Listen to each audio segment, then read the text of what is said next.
ಎಲ್ರಿಗೂ ನಮಸ್ಕಾರ. ನನ್ನ ಹೆಸರು ಭಾವನಾ. ನಾನು ವರ್ಧನ್ ಫರ್ಟಿಲಿಟಿಲಿ ಜೂನಿಯರ್ ಎಂಬ್ರಿಯಾಲಜಿಸ್ಟ್ ಆಗಿ ವರ್ಕ್ ಮಾಡ್ತಾ ಇದ್ದೀನಿ.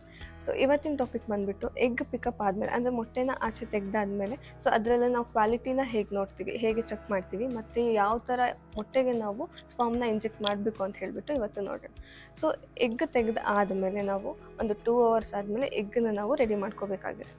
ಸೊ ನಮಗೆ ಎಗ್ ಇವಾಗ ತೆಗೆದಿದ್ದೀವಿ ಅಂದರೆ ಅದರಲ್ಲಿ ಕಂಪ್ಲೀಟಾಗಿ ಗ್ರೋತ್ ಆಗಿರೋ ಎಗ್ಗನ್ನು ಕೂಡ ಇರುತ್ತೆ, ಮತ್ತು ಗ್ರೋತ್ ಆಗದೇ ಇರೋ ಎಗ್ಗನ್ನು ಕೂಡ ಇರುತ್ತೆ. ಸೊ ಅದನ್ನು ನಾವು ಯೂಶಲಿ ಮೆಚೋರ್ಡ್ ಎಗ್ ಮತ್ತು ಇಮ್ಮೆಚೋರ್ಡ್ ಎಗ್ ಅಂತ ಹೇಳಿ ಕರಿತೀವಿ. ಸೊ ನಾವು ಯಾವ ಥರ ಎಗ್ಗೆ ಸ್ಪರ್ಮ್ ಹಾಕಿದರೆ ನೆಕ್ಸ್ಟು ನಮಗೆ ಗ್ರೋತ್ ಇರುತ್ತೆ ಅಂತ ಹೇಳಿಬಿಟ್ಟು ನಾವು ಅದನ್ನು ನೋಡ್ಕೋಬೇಕು. ಸೊ ಹೇಗೆ ಗೊತ್ತಾಗುತ್ತೆ ನಮಗೆ ಎಗ್ಗು ಮೆಚೋರ್ಡ್ ಆಗಿದೆಯಾ ಇಮ್ಮೆಚೋರ್ಡ್ ಆಗಿದೆಯಾ ಅಂತ ಹೇಳಿಬಿಟ್ಟು? ಸೊ ಎಗ್ ತೆಗೆದು 2 hours 2.5 hours ಆದಮೇಲೆ ನಾವೊಂದು ಪ್ರೊಸೀಜರ್ ಮಾಡಬೇಕಾಗಿರುತ್ತೆ. ಸೊ ಆ ಒಂದು ಪ್ರೊಸೀಜರಲ್ಲಿ ನಮ್ಗೆ ಏನು ಗೊತ್ತಾಗುತ್ತೆ ಅಂದರೆ ಎಗ್ ಸುತ್ತ ಒಂದು ಕಾಟನ್ ಲೇಯರ್ ಥರ ಇರುತ್ತೆ. ಸೊ ಆ ಲೇಯರ್ನ ತೆಗೆದ್ಬಿಟ್ಟು ಎಗ್ ಕಂಪ್ಲೀಟಾಗಿ ಗ್ರೋತ್ ಆಗಿದೆ ಅಂದರೆ ಮೆಚುರಿಟಿ ಬಂದಿದೆಯಾ ಎಗ್ಗಿಗೆ ಅಥವಾ ಬಂದಿಲ್ವಾ ಅಂತ ಹೇಳಿಬಿಟ್ಟು ಒಂದು ಒಂದು ಪ್ರೊಸೀಜರ್ನ ಮಾಡ್ಕೊಂಡ್ಬಿಟ್ಟು ನೋಡ್ಕೋಬೇಕಾಗತ್ತೆ. ಸೊ ಎಗ್ ಸುತ್ತ ಅದೇನು ಕಾಟನ್ ಲೇಯರ್ ಇರುತ್ತೆ, ಸೊ ಅದು ಆ ಲೇಯರ್ನ ತೆಗೆದಾಗ ನಮಗೆ ಎಗ್ ಮೆಚುರಿಟಿ ಎಗ್ ಗ್ರೋತ್ ಆಗಿದೆಯಾ ಇಲ್ವಾ ಅಂತ ಹೇಳಿಬಿಟ್ಟು ನಮಗೆ ಕಾಣಿಸುತ್ತೆ.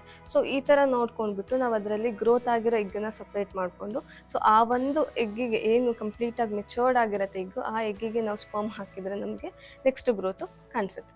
ಸೊ ಅದೇ ಇವಾಗ ನಾವು ಗ್ರೋತ್ ಆಗದೇ ಇರೋ ಎಗ್ಗಿಗೆ ನಾವು ಸ್ಪರ್ಮ್ ಹಾಕ್ಬೋದು, ಬಟ್ ಹಾಕಿದ್ರೂ ಕೂಡ ನಮಗೆ ಯಾವುದೇ ಥರ ಅದರಿಂದ ಗ್ರೋತ್ ಅಥವಾ ಯಾವುದೇ ಥರ ಅದರಿಂದ ಡೆವಲಪ್ಮೆಂಟ್ ನಮಗೆ ಕಾಣಿಸಲ್ಲ. ಕಂಪ್ಲೀಟ್ ಗ್ರೋತ್ ಆಗಿರೋ ಎಗ್ಗಿಗೆ ನಾವು ಇಕ್ಸಿ ಅಂತ ಹೇಳಿ ಒಂದು ಪ್ರೊಸೀಜರ್ನ ಮಾಡಬೇಕಾಗುತ್ತೆ. ಸೊ ಇಕ್ಸಿ ಅಂತ ಅಂದರೆ, ಸೊ ಯೂಶಲಿ ನಾವು ನಾವು ಒಂದು ಪ್ರೊಸೀಜರ್ ಮಾಡಿಕೊಂಡು ಎಗ್ಗನ್ನ ಸಪ್ರೇಟ್ ಮಾಡ್ಕೊಂಡು, ಅಂದರೆ ಮೆಚೋರ್ಡ್ ಆಗಿರೋ ಎಗ್ಗನ್ನು ನಾವು ಏನು ಸಪ್ರೇಟ್ ಮಾಡಿರ್ತೀವಿ ಆ ಎಗ್ಗಿಗೆ ನಾವು ತೆಗೆದುಬಿಟ್ಟು ನಾವೇನೇ ಈಗ ಇರೋ ಸ್ಪರ್ಮಲ್ಲಿ ಬೆಟರ್ ಆಗಿರೋ ಚೆನ್ನಾಗಿರೋ ಸ್ಪರ್ಮ್ನ ಸೆಲೆಕ್ಟ್ ಮಾಡಿಕೊಂಡು ನಾವು ಆ ಎಗ್ಗಿಗೆ ಇಂಜೆಕ್ಟ್ ಮಾಡಬೇಕಾಗಿರುತ್ತೆ. ಸೊ ಈ ಒಂದು ಪ್ರೊಸೀಜರ್ನ ನಾವು ಇಕ್ಸಿ ಅಂತ ಹೇಳಿಬಿಟ್ಟು ಕರಿತೀವಿ.